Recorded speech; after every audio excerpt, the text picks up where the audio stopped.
Hello friends, this is Praveen. Welcome to the fourth part of the chapter Light. I have earlier uploaded the videos on the Light chapter part 1, part 2, part 3. I recommend you to watch it all before this video all in the series. So let's get started with our today's video. Today we are going to discuss about how do we see. So once a old man proposed a theory that the light from our eyes move away. They hit the surface, come back, and we see that surface. He was trying to think so advanced that he forget his basics. If this would be the scenario, then we would not able to see in the dark. We would be able to see in the dark, but it's impossible to see in the dark clearly. So, the actual theory is the light from the luminous objects. So, what do I mean by luminous objects? Luminous object means that they produce their own light, comes and hit the surface, move from the light, that moves from the light to away and hit the surface and comes to our eyes, and we see that surface. So this is how do we see. But what systems happens in our eyes, what mechanics happens in our eyes that make us see? So let's learn about them. So, what actually is the eye? The eye is an organ that gives us a sense of vision, and it helps us to see and interpret with the shape and color of the object all around us. So, human eye is slightly asystematic. So, this is a human eye, and it is about a diameter of 2.5 centimeter. So, its diameter is about 2.5 centimeter, 2.5 centimeter, and the sister. So first let's learn about the different parts of the eye to learn clearly about how do we see. So first let's label it parts. So a human eye. So we know that to an image to be formed, we require a light source. We require a light source and a screen on which the image should be formed. So in the human eye, the screen, which is a uh, sensitive screen inside our eyes, is called retina. And the retina is a sensitive screen inside our eyes where the light falls, and the retina have two light receptors. So retina have the further two light receptors, which are cones and rods. So what does the rod functions? The rod is used to sense the light, and the cone is used to sense the colors. It is used to sense the colors, and it is used to sense the light. And these light receptors then absorb all the light. So all the light falling on it to the retina and convert into the electrical messages. So it convert into the electrical messages, and these messages are conveyed by the optic cells, optic nerves, then which optic means the light and nerve means which carrying the signals. So these bundle up to go to the brains to convey that signal. So this nerve is called optic nerve. So this is called the optic nerve. It consists of the retina and the eyes of the eye with the brain, and which carries the impulse to the brain. To the brain. So now this point where this all bundle up to go, where the optic nerve exit the eye, this point is called the optic disc. And this is also referred to the blind spot. Why this is referred to the blind spot, we will cover it later. So this is also called the blind spot. A blind spot and optic disc are similar words. They are the synonyms of each other. So this now retina is covered by the sclera. Sclera is a hard muscular protective which protects the eye. So it is sclera, and these two parts which is made from the sclera is attached to the bones and the muscles to make it a proper support. So this is called conjunctives. Now this part, now we have a light. Now not all the light is converging. Some of the lights are parallel and some of the lights are diverging. To make it convert into the converge at a single point, what we do, introduce the lens here. So lens is a convex lens which focus all this light to a one point, and it should be a moving it should be also not a hard, it should be a soft, so it could change its shapes too. So we have a lens in our eyes which is a convex lens, which is a convex lens in our eyes. It is a transparent structure that helps us to focus the light on retina, and there a jelly like fluid is present between the spaces in the front, behind and in the front of the lens. So there are a viscous and a jelly like fluid present in the front of the lens and the retina, front of the lenses and retina. This fluid gives us the shape of the eyes to protect against any damage. So this gives this fluid is called aqueous fluid. Then after that, this is making, now this, the size and of the lens is controlled by the hair. The muscles are present here. These muscles are called ciliary muscles.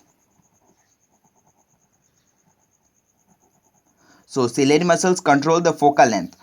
So they control the focal length of the lens by changing the thickness of the lenses. The availability of the eye alter the focal length to also lens, so clear object can be seen closer, and far away object can be also seen closer. So when the light is when the object is too close, it has to be diverged. They are diverging more, so it should increase its focal length to make it diverge more and more. And if it is coming from the far, so it requires a less converging to make it at a point. So this all is controlled by the ciliary muscles.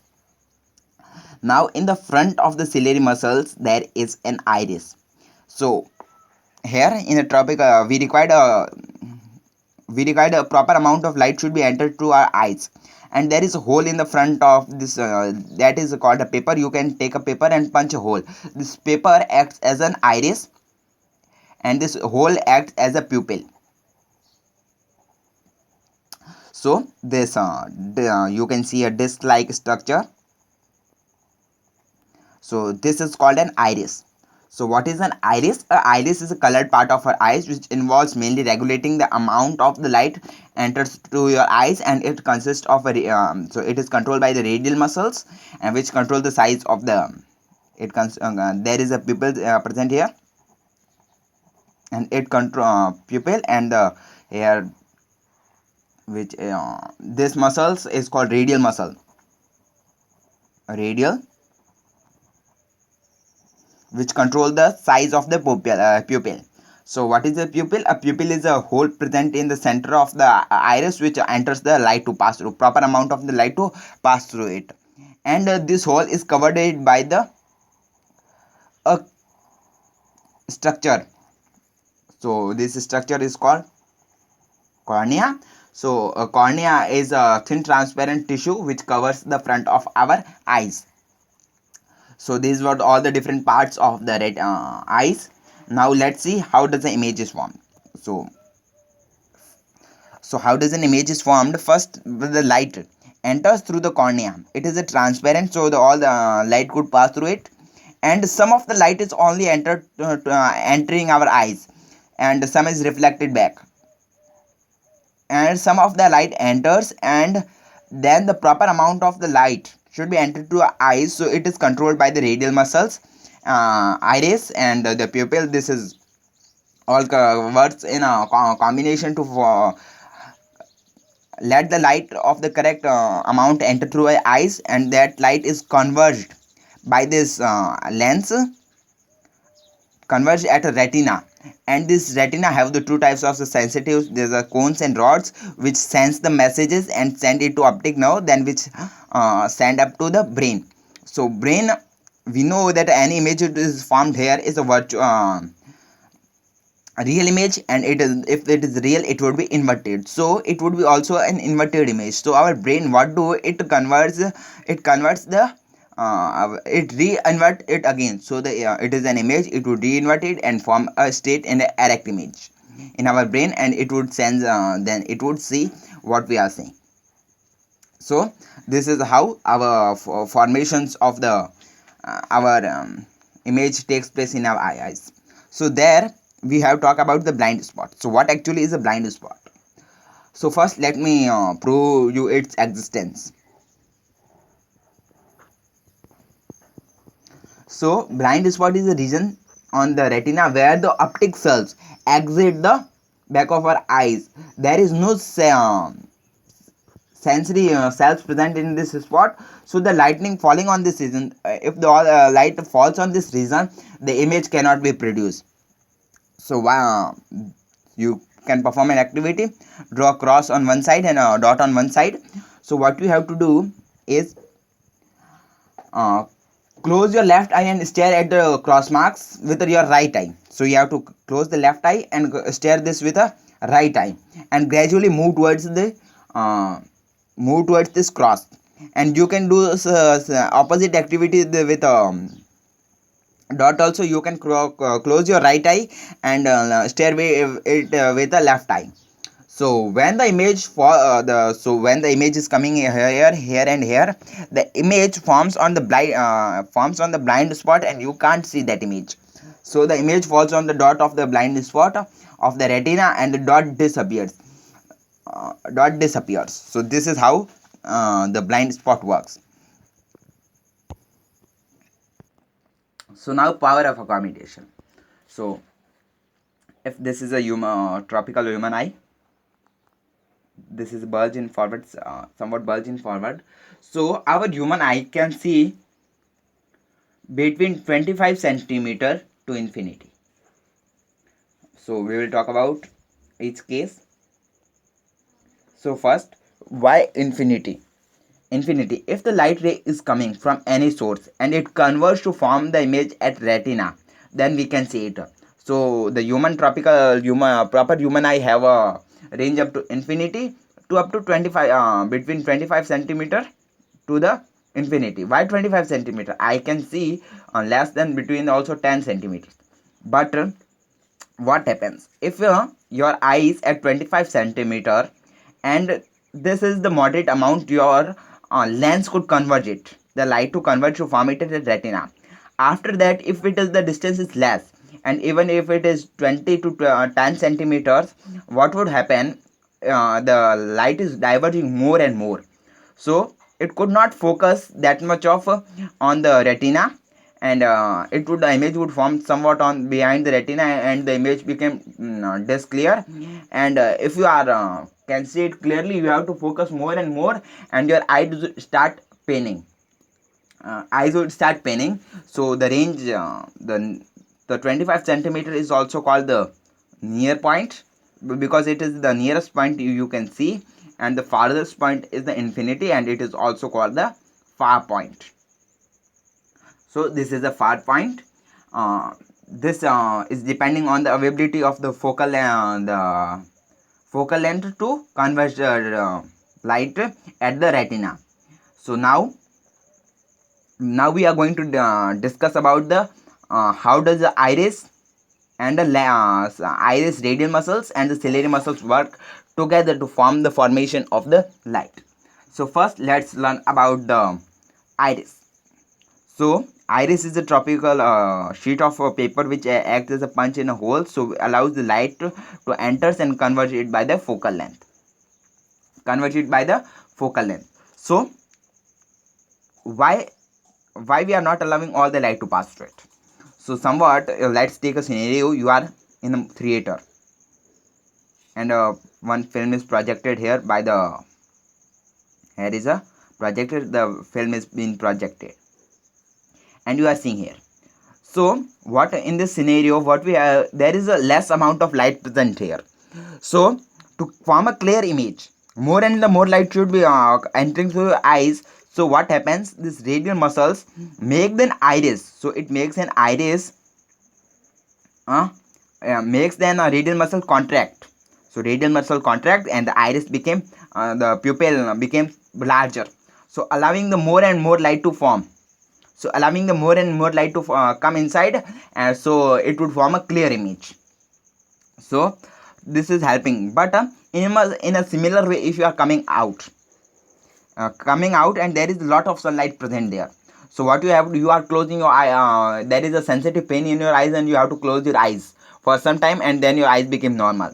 So why this case, you are coming out from there and there is a lot of light entering, lot of light there present, and there the size of a pupil is the same, so lot of light is coming and it was all being focused on the retina.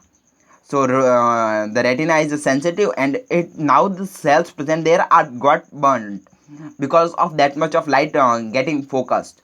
So what you do, take when you do take a paper and a lens, you are trying to focus all this light energy at a single point and the it started burning. So similar way the retina also get burnt, so you the focal the size of the pupil has to be closed, so you shut your eye to make this change happen faster. So this is how the our iris works. Now takes about a uh, lens. So lens is, now the ciliary muscles is and there is a screen, so the light is coming. If it is a parallel, getting away from coming from the away, so it is parallel, so you requires a less focal length.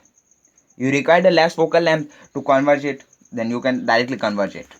Now if we are keeping the focal length same and the light is coming by nearby, so what you will happen, it is diverging and it would if you are converging it, it would diverge far behind the retina, converge it would meet at the far behind the retina and the image would form far behind the retina. So what the ciliary muscles do, they got can contract and relaxes according to the size, where the difference between the distances between the retina and the between the far object and the smaller object is. So when it is smaller, the focal length should be increased and the retina becomes the ciliary muscles became contracted and this becomes the image is formed at the retina. So this is called the accommodation for the far, this is for when the object is far, this is called the accommodation for the far object, and when the object is near, this is called the accommodation for the near object. So now let's learn about the persistence of vision. So persistence of vision. So what happens, the phenomena of the human eye by which the image of the object is formed on the retina on the eye persistence on the retina is called the persistence of vision.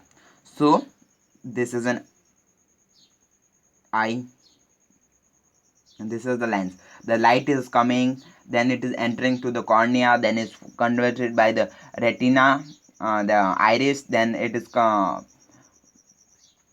converged by the lens and form on the image, then it senses and this optic nerves carries the signal to the brain. This required some time. So this time is about 1/16th of a second.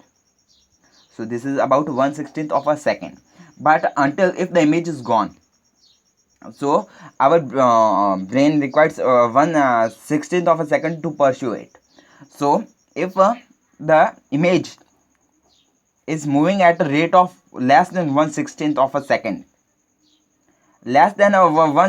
of a second, then what would happen is our brain could distinguish between the different images.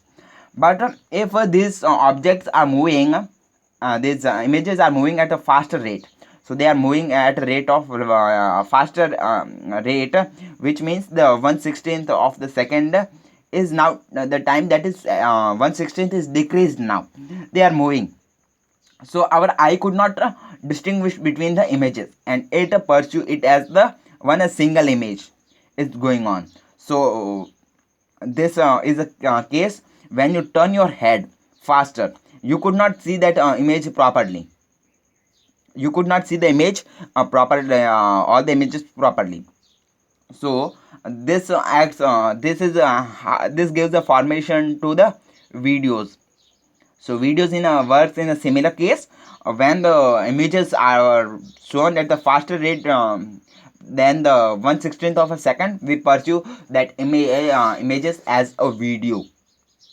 So you can perform an activity. You can take a round disc and punch a hole in the center, and put a pen to rotate. Put a pen or a pencil to rotate on it, and you paste the images on its sides. You paste all the images on the side. What kind of images? The images should be of the taken by the regular intervals.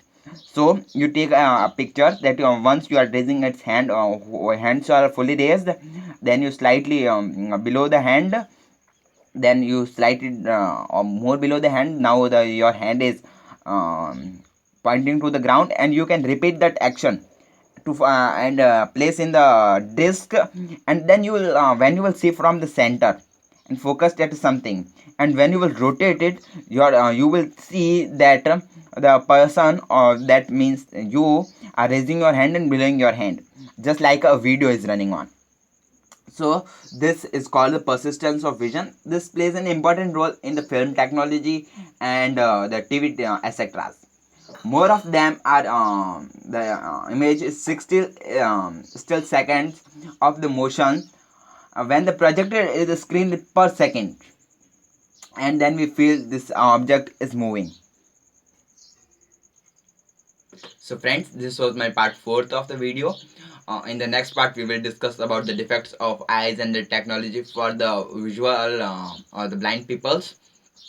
So friends, I hope that you enjoy learning with me as well as I do. So at the last, thanks for watching. Have a nice day.